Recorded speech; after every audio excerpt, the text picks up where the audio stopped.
오늘 설교는요, 여러분 좀 편안하게 들어주셨으면 좋겠어요. 어떻게 보면 좀 어렵고 또 신학 강의처럼 들려질 수 있는 그런 내용입니다. 그래서 여러분들에게 좀 마음을 풀고 좀 편안하게 오히려 좀 들어주시면 좋겠고요. 또 이걸 또 잘 들어보시면 여러분 주위에 있는 상황에 대해서 좀 잘 인식할 수 있고 역사적으로 또 한번 점검받는 시간이 될 수 있을 것 같습니다.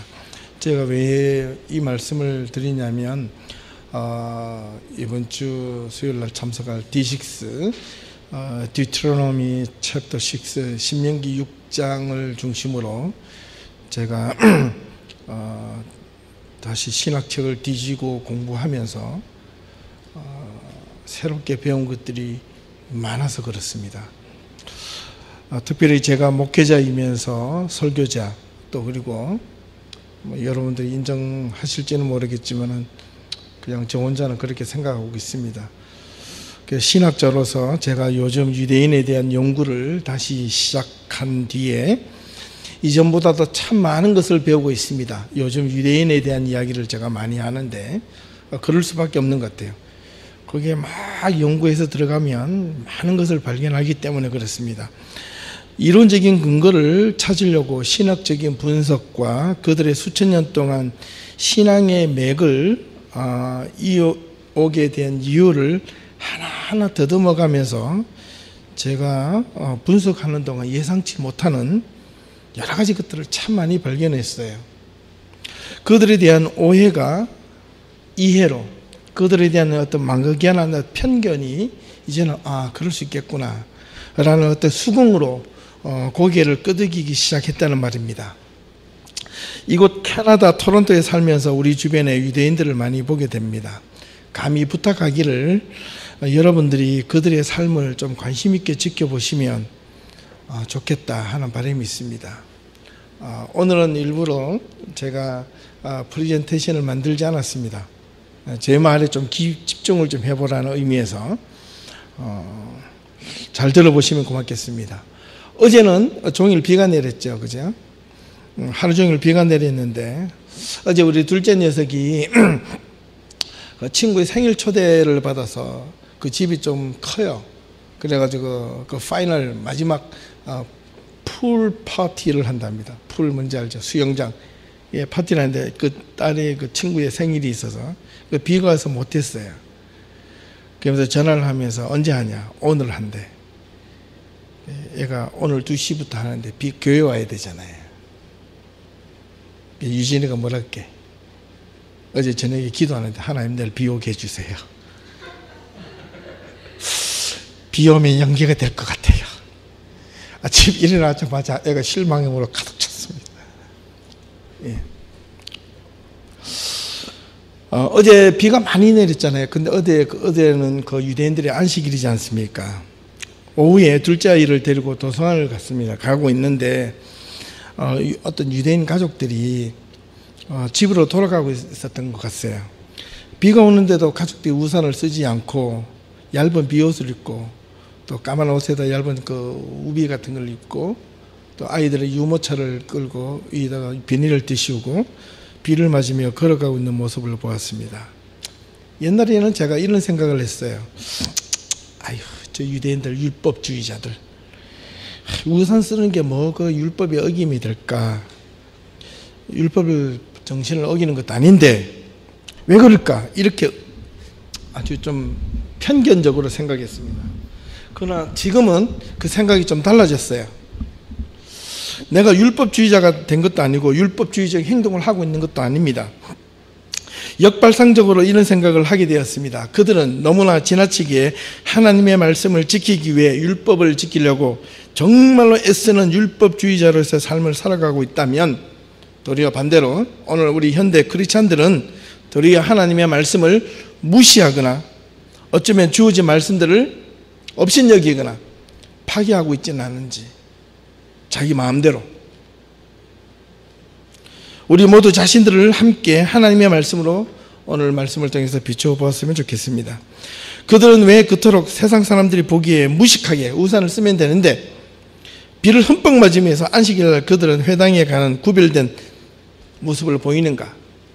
그들은 토요일마다 안식일 갈 때 옷을 구별되게 입습니다. 예.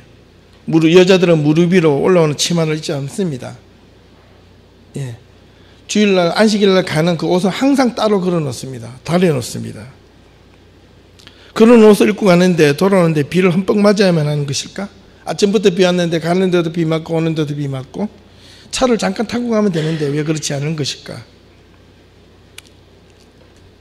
집으로 돌아오는데 비가 더 많이 내렸습니다.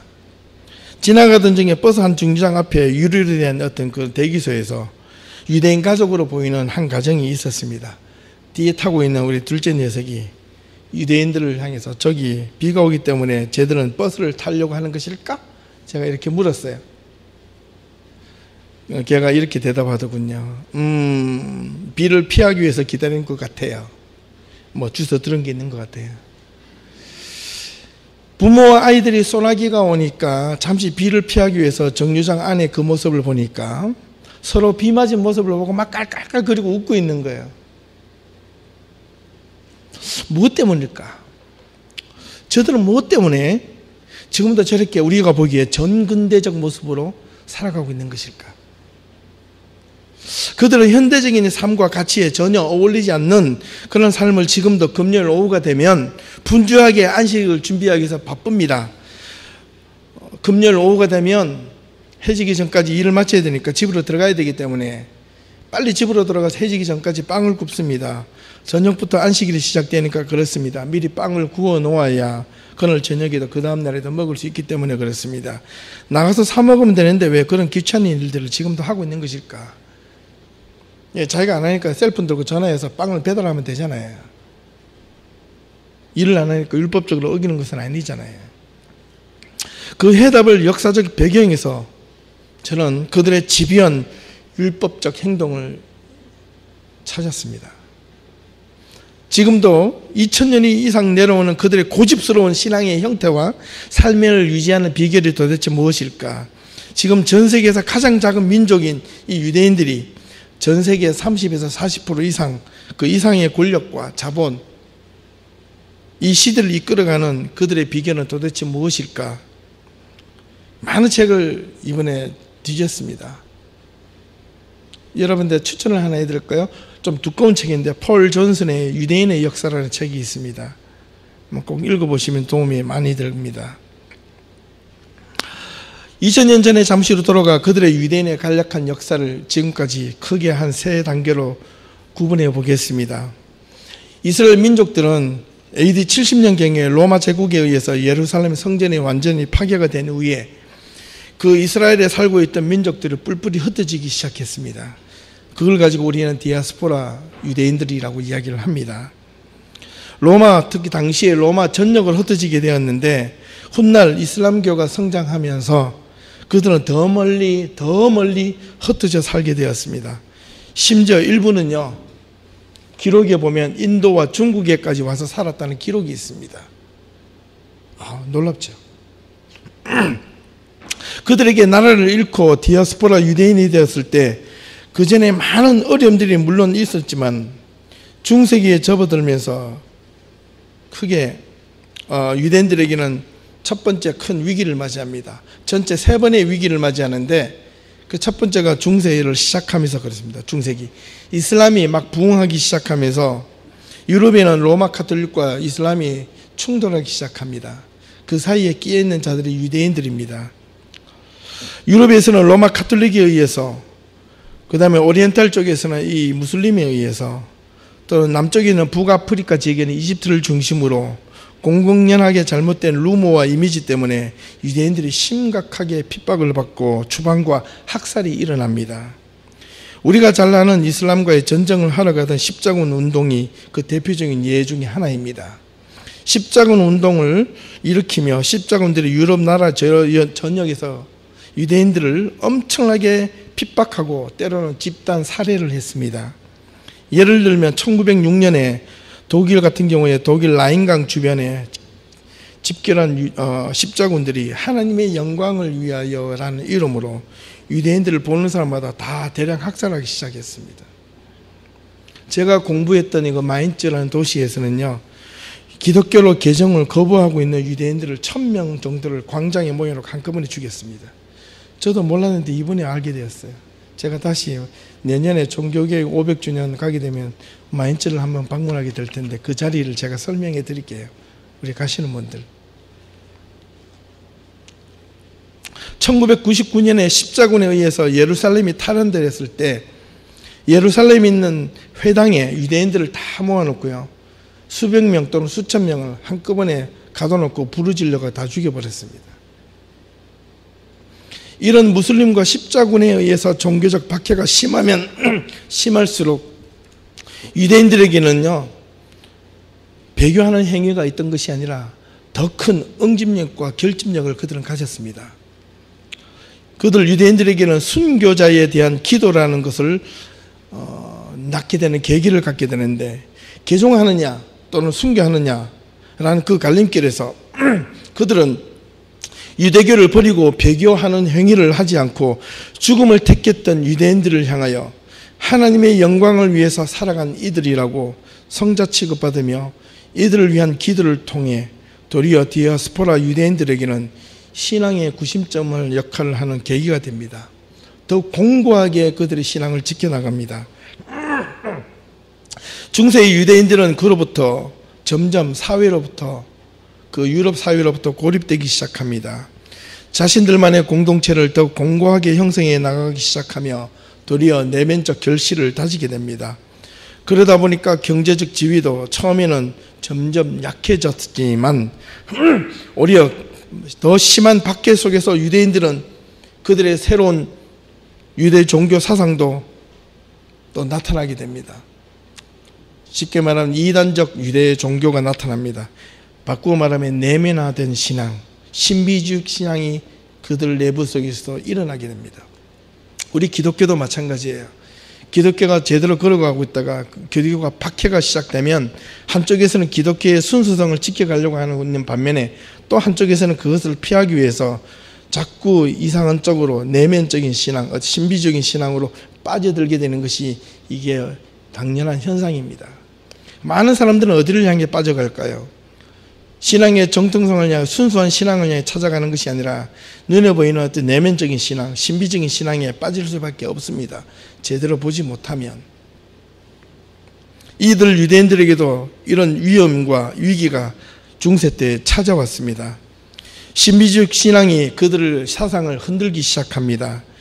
중세 유대인들의 지위는 종교적 권위에 억눌려 있었기 때문에 또한 세속적인 권력에 힘을 빌릴 수밖에 없었습니다. 그들은 스스로 자치에 자립된 독립된 권력을 얻기 위해서 온갖 노력을 했습니다. 종교적 정치적 대우는 좋지 않았지만, 그래서 그들이 자치 권력을 얻기 위해서 가질 수 있었던 유일한 수단이 뭐냐면 바로 돈이었습니다. 돈이란 이 유대인의 히브리어를 바꾸고 말하면 뭐냐면 물질을 히브리어로 말하면 차디크라는 말인데, 이 차디크의 원래의 뜻이 뭐냐면 정의입니다. 정의. 유대인들의 물질과 돈은 의의 수단이라는 거예요. 개인의 수단이 아니고 소유의 수단이 아니라 정의의 수단으로 사용했던 겁니다. 그들의 생존을 위해서 그들은 돈을 모았습니다. 그래서 그들의 생존을 위해서 유럽의 대다수에 있는 유대인들은 그들이 관렸던 돈을 가지고 권력과 결탁까지 하게 됩니다. 돈을 빌려주는 일도 서슴지 않았습니다. 카톨릭에 대하여 돈을 빌려주고 빌려받는 그런 경우도 있었습니다. 소위 대부업이 흥행하였습니다. 유럽에 가보시면 그런 흔적들이 너무나도 많이 있습니다. 이를 뒷받침해 주었던 자는 유럽에 있는 황제들이었습니다. 그리고 이를 못마땅하게 여긴 자들이 교황이었습니다. 황제들에게 지위를 인정하고 박탈할 권한을 이 교황이 갖게 되자 교황은 유대인들을 다시 한번 억압하기 시작합니다. 중세 유럽 사회에서는 대부분 알고 있듯이 유대인에 대한 실질적 법적 차별은 없었지만 관습과 일반인들 사이에서는 유대인에 대한 증오와 미움의 싹이 옛날부터 일어나기 시작했던 겁니다. 당연한 거죠. 유대인 내에서도 신비주의와 합리주의적 유대인들 간의 심각한 의견 충돌로 많은 혼란을 가져오게 됩니다. 이들은 랍비들 중심으로 다시금 그들의 정체성을 세워나갔습니다. 하지만 중세기를 지나면서 유대인들에게는 엄청난 부를 쌓으면서 그들은 여전히 많은 바퀴로 인하여 새롭고 안전한 삶의 터전을 찾아서 떠난 곳이 이슬람 나라였습니다.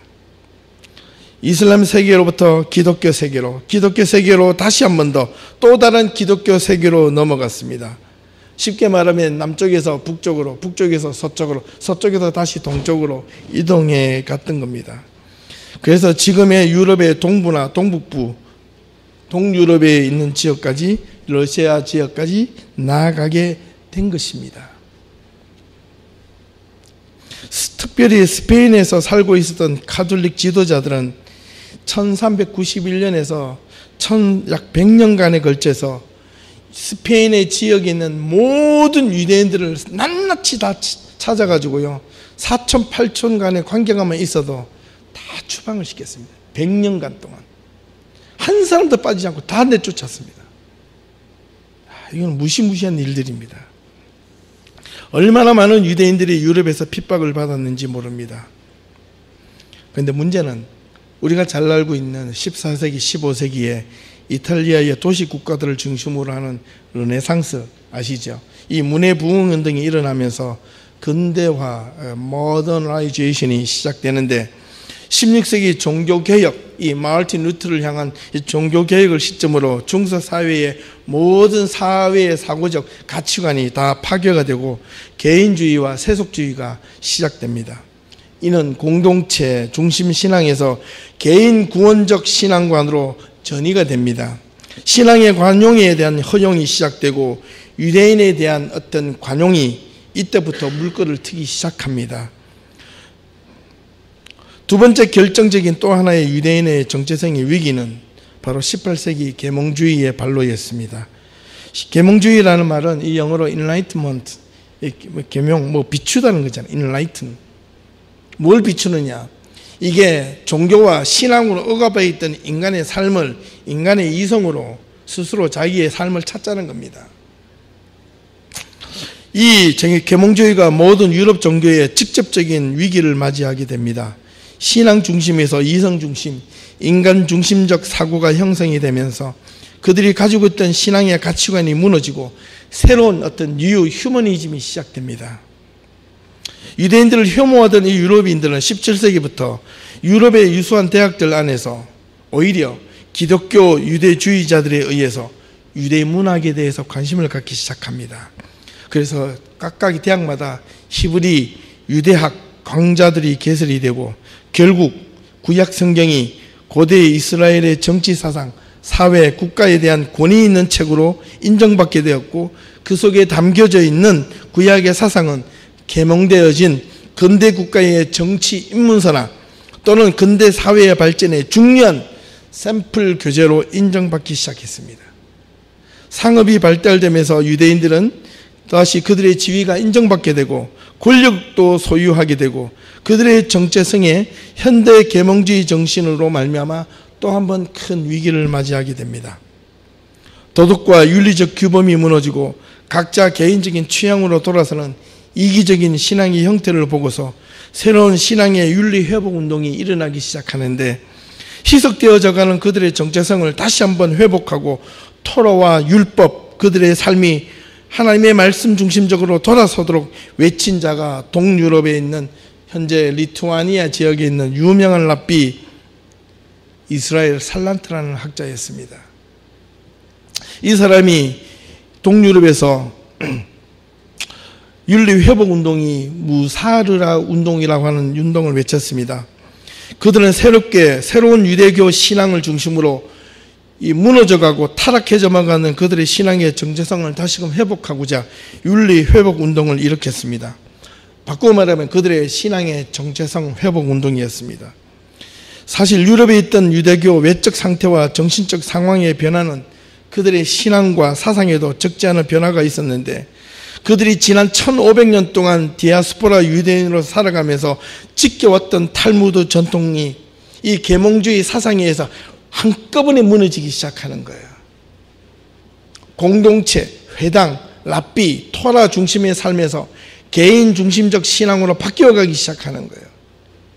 그것을 다시 한 번 더 털어서 토라와 회당과 하나님의 말씀 중심으로 유대인들을 묶었던 자가 바로 이스라엘 살란트였어요. 이 한 사람의 지도자가 그들의 유대인의 전체의 정체성을 새롭게 턴을 시켰다는 겁니다. 정통 유대교 율법주의는 계몽주의 영향으로 말미암아 쇠퇴해져 갔고, 도리어 유럽의 새로운 교육 제도의 부흥으로 1800년경에는 서유럽에서는요, 더 이상의 존경받을 만한 탈무드 학교가 더 이상 없었습니다. 다 타락해버린 거예요. 탈무드 학교가.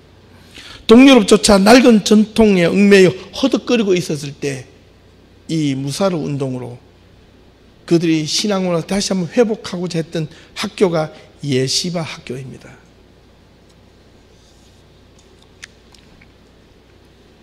마지막으로 세 번째 큰 위기를 맞이하게 되는데, 그 세 번째 위기가 바로 1차 세계대전과 2차 세계대전입니다. 이들에게서 유럽에서 또 하나의 잔인한 학살을 경험하게 되는데, 예전에 경험했던 수백 명, 수천 명 정도의 죽음이 아니라 2차 세계대전 기간 동안 유대인들은 무려 600만 명 이상이 학살을 당합니다. 너무나도 허무하고 비참하게 죽어갑니다. 그러면서도 그들의 신앙은 포기하지 않았습니다. 이유가 무엇일까? 무슨 이유일까? 아우슈비츠 수용소에 막 도착한 이들, 기차로 끌려갔는, 여러분 신들리스트 영화 아시죠? 거기서 기차에 어떤 짐칸에 내렸던 사람들이 줄을 서서 너는 왼쪽, 너는 오른쪽 이렇게 구분되는 것 동시에 한쪽은 이게 포로 수용소로, 한쪽은 가스실로 바로 들어갑니다. 그 가운데 가스실로 들어가면서도 그들은 야훼를 찬양하는 노래를 잊지 않고 부르 들어갔다는 거예요. 모든 사람들은 대부분 죽음을 직감합니다. 죽음 앞에 설 때 그들은 죽음을 직감하면서 야훼에 대한 희망을 놓지 않았습니다. 2차 세계대전이 끝나고 2000년 동안 잃어버렸던 이스라엘 나라가 드디어 회복이 됩니다. 1948년 5월 14일 나라가 선포가 되고, 영국의 위임 통치가 그 다음 날로 종료가 되므로 독립이 되어서 약 70년이 지난 결과가 지금 우리가 보고 있는 유대인들의 모습입니다. 우리가 살고 있는 이 캐나다의 유대인들을 보시면 그 유대인들의 대부분 이름들이 이놈의 시기, 무슨 놈의 스키, 동유럽 같은 이름들이 많죠. 왜 그들이 이쪽으로 온 줄 아세요?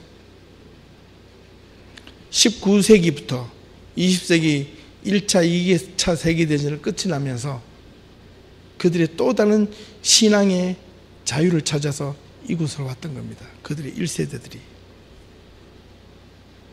이걸 배워야 돼요.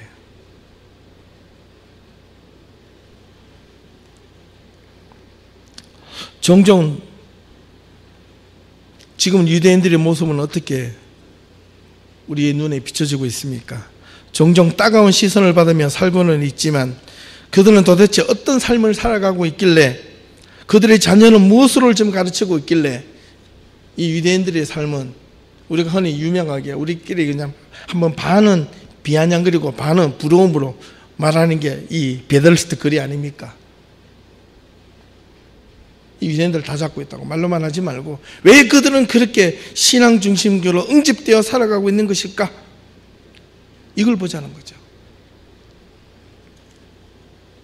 우리는 그냥 너무 쉽게 그들의 어떤 좋고 나쁜 것을 흑백의 논리로 그들을 판단합니다.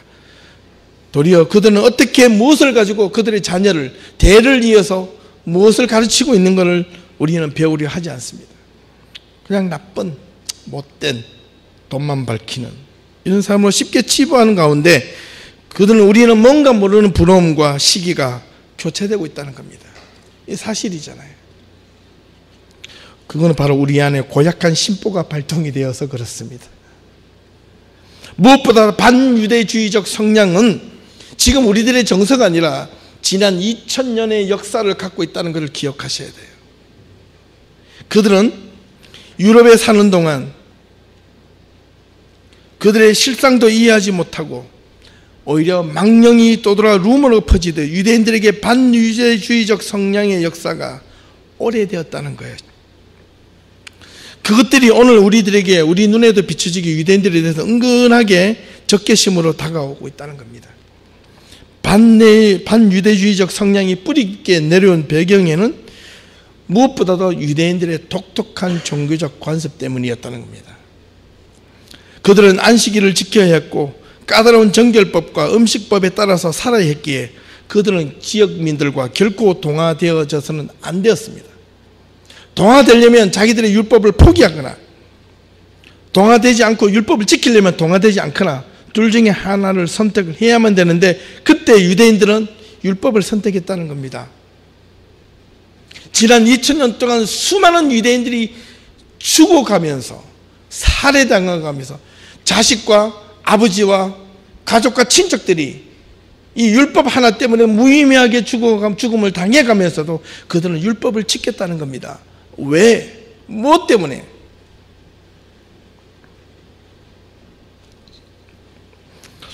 이런 유대인들의 종교적 관습과 성격들이 지배계층이었던 당시 유럽인들의 눈에는 거슬리는 혐오의 대상이 되었습니다. 그것이 17세기와 18세기까지의 이게 전 유럽에서 일어났던 유대인들을 향한 박해의 사건입니다. 무엇보다도 기독교인들에게 있어서 유대인들에 대한 혐오의식은 어제 오늘의 일이 아니죠. 사도 바울에 의해서 기독교 역사가 확산되면서부터 기독교와 유대교는 항상 앙숙적 관계를 유지해 왔습니다. 우리 사도 바울의 그 로마서 서신을 배우면서 또한 우리가 바울의 1, 2, 3차 전도 여행을 받으면서 바울이 예수에 대한 복음을 전하면서 가장 많이 핍박을 바울이 받았던 자가 누구였다 그랬죠? 바울이 유대인이면서 유대인에게 가장 많이 핍박을 받았다 그랬습니다. 예수에 대한 복음을 가장 많이 핍박을 받은 자가, 핍박을 했던 자가 이방인들이 아니라 유대인들이었다는 겁니다. 그래서 뿌리 깊은 이 앙숙의 관계가 이게 2000년의 역사를 안고 있습니다. 그래서 얼마 전 로마 또 교황과 또 몇 년 전에 옛날에 그 로마 그 동방정교회 그 사제가 유대인의 최고의 랍비를 찾아가서 화해를 했죠. 화해한 모습이 단순히 그냥 뭐 서로 손잡았네 그게 아니라 뿌리 깊은 그 2000년의 그 앙숙의 역사가 손을 맞잡는 순간입니다. 이게 놀라운 역사입니다. 이제 오늘 본문으로 돌아와서 이런 유대인들에게 길고도 깊은 또 아픈 역사를 안고 있으면서도 그들은 시대와 시대를 넘어서 세대와 세대를 지나가면서 지금까지 그들은 무엇을 지키고 있는가를 오늘 본문을 통해서 우리가 좀 보았으면 좋겠습니다. 단순히 율법주의적 형식만을 지킨다고 과연 말할 수 있을까라고 저에게 이제 다시 되묻는다면 저는 그렇지 않다라고 말하고 싶다는 겁니다. 다시 본론으로 돌아와 오늘 말씀과 비추어서 유대인들은 과연 무엇 때문에 그들의 삶의 중심에 율법과 규례와 법도를 지키려고 전력을 다했는가입니다. 왜 지금도 그들은 안식일 날 바보같이 율법에 정해진 규례를 따라 비가 오는데도 안식일이기 때문에 우산도 쓰면 안 되는 그런 일들을 지켜가고 있는가입니다. 온 가족이 어린아이까지 감기 걸릴지도 모르는데 비를 맞으며 회당을 갔다가 집으로 돌아가는가 이겁니다. 우리는 다시금 깊게 그들의 형식이 아닌 그들의 내면과 그들이 지켜야만 하는 정신이 무엇인지 한번 생각해 볼 필요가 있습니다. 그토록 지키고 싶어 하는 이유는 우리는 묻고 또 물어야 합니다. 우리에게 이런 기독교 신앙이 있는가? 바꾸고 말하면 우리에게 이런 기독교 정체성이 있는가? 우리에게 이런 기독교 신앙의 올곧음이 있는가? 저와 여러분들이 다시 한번 우리 스스로에게 대해 묻고자 하는 겁니다. 유대인들의 삶의 중심에는 자녀도 아니고 돈도 아니고 명예와 권력도 아니었습니다. 그들이 그토록 지키며 삶의 중심에 지키려고 몸부림쳤던 것은 바로 토라, 하나님의 말씀이었다는 겁니다. 그것이 당장 자기 자신들에게 적용되지 않고 자기 자신들에게 그렇게 가슴으로 느낄 만큼, 이게 피부로 와닿을 만큼 이게 삶의 반전이 일어나지 않고 오히려 더 험악하고 죽음의 길로 들어가면서까지도 그들은 하나님을 원망하지 않고 하나님의 말씀을 붙잡고 야훼를 향하여 희망을 불렀다는 겁니다. 내가 하나 감옥에 들어가 죽어가면서 야훼를 향해서 노래를 부르는데 이게 누구에게 전달이 될까? 의미 없이 다른 사람에게 들리지도 않는데, 느껴지지도 않는데 왜 그들은 그렇게 또 불러야만 했을까? 왜 그들은 그렇게 하면서 그렇게 죽어가면서도 기쁨으로 들어갈 수 있었을까? 그것이 하나, 둘, 10, 50, 100이 모이면 그게 큰 사상이 되고 정신이 되는 겁니다. 그 사상이 세상을 끌고 가는 겁니다. 저와 여러분들이 나는 아무것도 아닌데, 그게 아니라 나부터 내가 가정에서 내 생각과 내 삶과 내 신앙의 모든 포커스를 하나님의 말씀으로부터 시작해 보겠다라고 여러분 스스로 한번 선포해 보시라는 겁니다. 그러면 삶이 달라집니다. 어떤 삶으로 달라질까요? 두 가지 중에 하나입니다. 첫 번째, 당장 불편함이 옵니다. 거북함이 옵니다. 친구를 만나야 되는데 만나지 못할 경우가 생길 수도 있습니다. 내가 기도해야 되는데 갑자기 따랑 전화가 옵니다. 내가 뭔가 일어날 때 뭔가 내가 불편하고 귀찮은 일들이 일어날 수 있습니다. 그런데 그걸 하라는 겁니다. 유대인들은 그걸 했어요. 하니까 삶이 바뀌더라는 겁니다. 내 당대는 못했더라도 내가 그들을 향하여, 자녀들을 향하여, 내 주변에 있는 사람들을 향하여 내가 하루를 그렇게 살든 10년을 그렇게 살든 지금부터 내 삶을 바꾸겠다는 그런 결과와 노력이 내 주변에게 보이지 않게 영향력을 미쳐나간다는 겁니다. 이게 유대인들의 정신이었습니다. 그리고 유대인들은 많은 숫자를 가르치지 않습니다. 많은 사람이 유대인들의 회당에 모였지만 교육은 대부분 1대1로 가르칩니다. 하브루타, 제가 요즘 하도 떠들잖아요. 하브루타 1대1의 교육 방식을 한다는 겁니다. 아이 컨택을 하고 그 사람의 마음을 읽고 그 사람의 생각을 끄집어내고, 이게 놀라운 그들의 교육 방법론. 저는 우리 예담교회 우리 청년들, 우리 자녀, 어린아이들 있는 사람 몇 명 안 되지만 이 아이들부터 그렇게 키워보자는 겁니다. 함께 키워가자는 겁니다. 그리고 지금 결혼을 준비하는 우리 청년들, 결혼 연령이 꽉 차 있거나 결혼을 생각하고 있는 분들, 이거 결단하셔야 됩니다.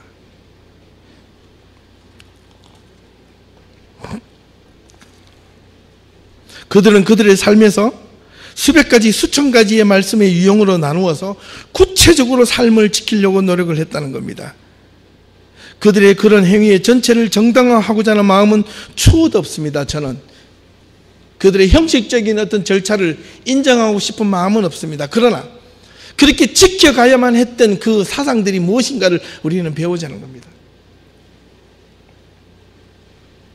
그들이 지켜나가려고 했던 그 정신 하나만큼은 오늘 우리 현대 기독교인들에게 주는 오히려 정신적 해이함과 삶의 중심의 겉모습밖에 없고, 신앙생활이 제대로 신앙생활을 해보려고 하지도 않고 거룩한 신앙생활을 하는 척하는 이런 썬데이 크리스천들에게 우리의 모습을 통해서 우리가 나와서 그렇게 살자라고 안 할지라도 우리가 그렇게 사는 모습을 통하여 그들에게 경종의 메시지를 울리자는 겁니다. 그렇다고 우리의 삶이 크게 달라지는 게 아닙니다. 절대로 크게 달라지지 않아요. 우리 삶이 완전히 바뀌어지지 않아요. 그런데 어떻게 바뀌어질 수 있을까? 그 답을 드리지요. 그들은 오늘 본문 신명기 6장 1절부터 이어지는 말씀을 보면 무슨 말인지, 어떤 삶을 살아야 하는지 그들은 금방 이해가 되었습니다. 우리는 6장 1절부터 3절 이 성경 구절을 읽어도 잘 이해가 안 됩니다. 이 명령과 기료와 율법이 무슨 뜻인지. 그러나 그들은 그 말을 딱 듣는 순간 이해됩니다. 왜? 어릴 적부터 명령이 무엇이고 규례가 무엇이고 법도가 무엇이고 율법이 무엇인지 배웠기 때문에 그렇습니다. 토라 말씀, 율법은 토라요. 예, 규례는 내가 지켜야 될 삶의 방식이요. 그 다음에 생활 양식도 있고 인간의 관계성도 있고 이런 것들이 다 이 법령집처럼 그들에게 주어졌다는 겁니다. 참 우리가 보기엔 지키기 힘듭니다. 저도 보니까 이게 너무나 답답할 정도로, 숨이 막힐 정도로 이게 너무 많습니다. 하지만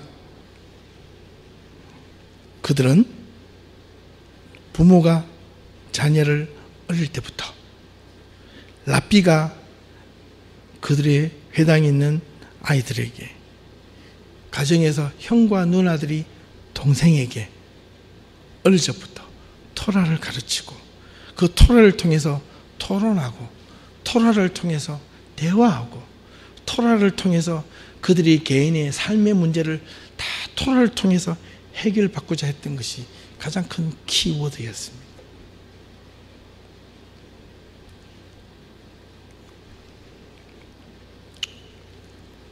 토라를 통해서 그들의 정체성을 세우고, 토라를 통해서 그들의 삶의 가치관을 세우고, 신앙의 형태를 만들고, 그들의 미래의 계획도 세우고, 배우자도 그곳에서 만나고, 가정도 그곳에서 꾸리고, 신앙적 토양도 그곳에서 시작했다는 것입니다.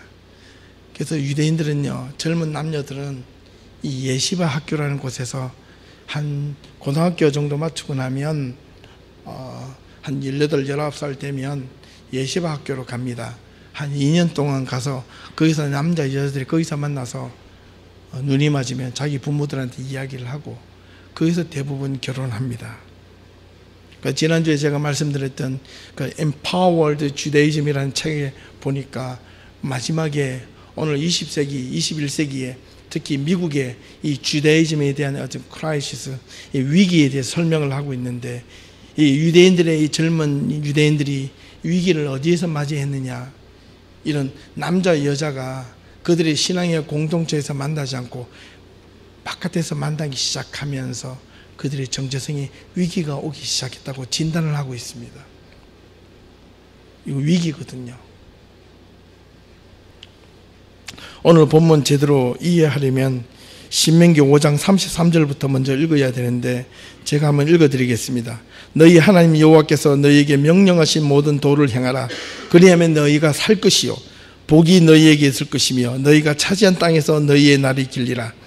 너희 하나님 여호와께서 너희에게 가르치라고 명하신 명령과 규례와 법도라.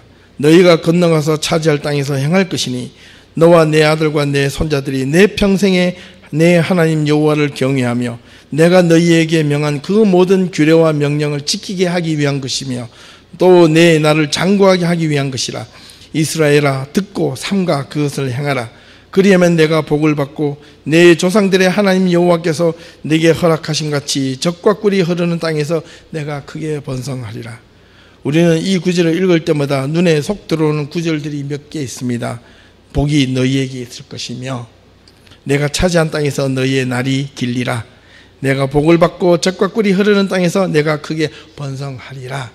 이 구절에 눈이 들어오기 전에 먼저 집중해야 될 것이 지키라, 지키라, 지키라 이겁니다. 지킬 때 복이 오고, 지킬 때 장구하고, 지킬 때 번성한다는 겁니다. 그런데 유대인의 2000년의 역사를 보면 그렇게 생각보다 번성하지 않았고 오히려 핍박이 심했고 학살과 죽음이 더 많았습니다. 그런데 왜 그들은 그 사상을 지켜야만 했는가입니다. 정답은 하나, 넥스트 제너레이션에 대한 희망을 포기하지 않았기 때문에 그렇습니다. 내일의 자녀에, 내 자녀에게, 내 자손에게 이 희망을 포기하지 않았기 때문에 그렇습니다. 우리가 이 하나님의 말씀을 어찌 보면 유대인들처럼 조금 무식하게 있는 그대로 지켜보이는 것이 어떨까? 하나님의 말씀 지키는 것이 오늘 이 시대에 도리어 필요하게 되었다. 우리가 지켜야 하는 것들인데 우리는 잘 지키지 못합니다. 아니, 지키려 하지 않습니다. 이유는 왜 그럴까요? 유대인의 책이기 때문에? 아닙니다. 분명합니다. 이유는 단 하나, 귀찮고 힘들고 어색하고 부담스럽기 때문에 그렇습니다. 손해볼까 두렵기 때문에 그렇습니다. 문제는 바로 여기에 있습니다. 유대인들은 자신의 삶의 손해가 거기에서 멈추지 않았습니다. 금요일 오후에 사람들은 주말이라서 오히려 쇼핑할 수 있는 데에 그 시간에 그들은 문을 닫습니다. 토요일날 그들이 일반 사람들이 많이 쇼핑하러 다니는 그 자리에는 유대인들은 항상 전부 다 철문을 닫아놓고 안식일을 진행합니다. 우리 집 옆에 있는 사는 사람 빼놓고 우리 옆집에 유대인들인데 그는 안식일날 회당도 안 가고 놀러를 가더라고요.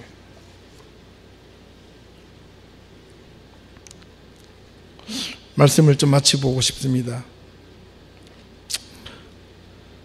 우리에게 문제가 무엇이 있을까?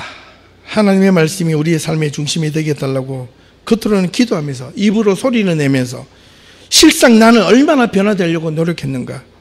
나의 아이덴티티에서부터 깊은 내면 속에서는 얼마나 많이 도리어 개인의 부귀영화와 자랑을 소망하고 있는가? 손해보았던 물질적인 어떤 개선 때문에 한참 동안 억울해하고 있지는 않는가? 그것에 대해서는 억울해하고 있지만 하나님의 말씀을 지키지 못한 것에 대해서 억울해하고 있지는 않잖아요. 남에게 손가락질을 받는 것에 대해서 분노해하고 있지만 내가 하나님의 말씀을 따라 살지 못한 것에 대해서 자기 자신을 향하여 분노해하고 있지는 않잖아요. 문제는 진실된 하나님의 말씀이 우리 안에 서 있지 못해서 그렇다. 문제는 중심이다. 하나님은 과연 우리들에게 당신의 명령과 규례와 법들을 통하여 우리의 살아가는 이 삶을 올가매려고만 하시는 말씀을 것일까? 아니다. 결코 아니다. 지난주에도 말씀드린 것처럼 우리 현대 그리스도인들에게 지금 쓸모없는 오히려 천박한 은혜로 뒤섞여버린 이 값싼 이 복음의 껍데기가 우리에게 지금 필요한 게 아니라 복음의 진정성이 필요한 시대가 이 땅에 왔다. 율법의 진정성이 필요한 시대에 왔다. 의미 없는 자기 욕망적 신앙을 복음이라는 껍데기를 씌워놓고 거룩한 신앙생활을 하려고 형식적인 신앙생활을 하지 말고 그것이 도리어 율법주의적인 신앙이 아니고 무엇인가? 이제는 우리도 돌맞을 준비를 하고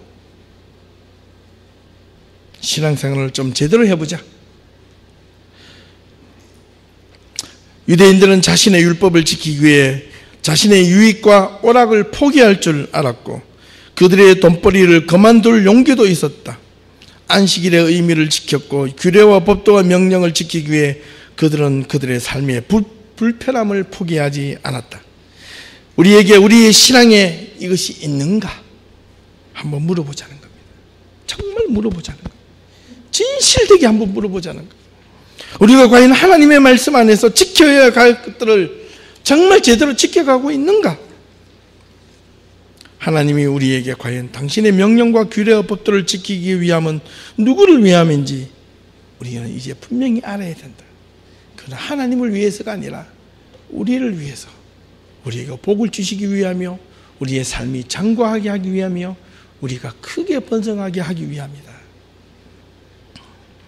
사랑하는 우리 예담교회 성도 여러분, 이번 한 주간도 깨닫지 않으면 우리는 여전히 어설픈 신앙으로 살아갈 수밖에 없습니다. 자신의 궁극적 미래의 영원한 삶을 담보하지 못하는 결과를 여러분의 이 한 주간의 삶, 망가지는 삶 때문에 정신 차리지 못하는 신앙 때문에 영원한 삶을 담보하지 못하는 결과가 이번 한 주간에 일어날지도 모른다는 겁니다.